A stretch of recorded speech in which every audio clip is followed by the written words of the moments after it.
Assalamualaikum Mas. Nasib pahit ini menimpa diriku. Setiap malam aku berdoa seandainya masih ada jodoh untuk diriku, aku akan berbakti dan menyerahkan hidupku untuk suamiku. Kisahku 5 tahun yang lalu saat aku masih kuliah, memang aku tergolong wanita cantik yang jadi rebutan pria saat itu. Ada 2 pria yang mendekatiku, sebut saja nama samarannya Aldo.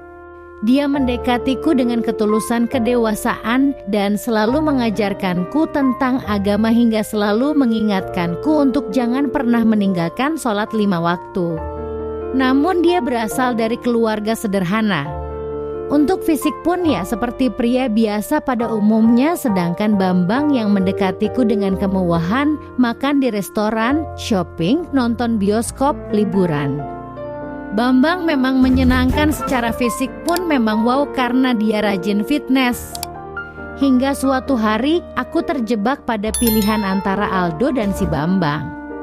Jujur hatiku mantap dengan Aldo dan hatiku benar-benar nyaman saat bersamanya, namun aku menyangkal hatiku sendiri.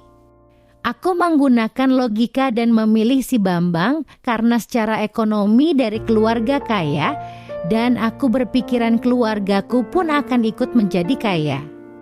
Hingga pernikahan pun kami berlangsung, kami juga bahagia. Namun kebahagiaan itu hanya berlangsung 2 tahunan saja ketika dia mulai putus asa tiap malam kami berhubungan. Namun aku tak kunjung hamil. Hingga akhirnya kita periksa pergi ke dokter dan ternyata aku yang dinyatakan mandul.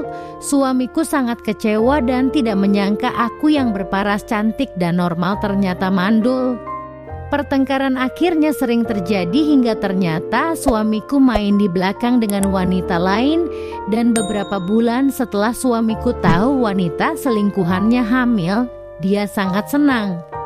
Dan tanpa perasaan bersalah dia memutuskan untuk menceraikanku. Hidupku terasa berakhir, aku putus asa. Dan pada suatu hari tanpa sengaja, aku bertemu dengan Aldo setelah bertahun-tahun kami tidak bertemu. Aku curhat menangis sejadi-jadinya, aku meminta maaf dan aku memohon untuk memberikan kesempatan untukku. Namun ternyata dia menolak karena sebentar lagi juga akan menikah dengan wanita pilihannya. Dan ternyata sekarang pun dia juga sudah sukses, bahkan bisnisnya bolak-balik luar negeri. Dari kisahku ini aku paham dan aku sadar ternyata kebahagiaan tidaklah bisa diukur dari harta, materi, dan ketampanan. Sebab ketulusan dan keikhlasan menerima jauh lebih berarti.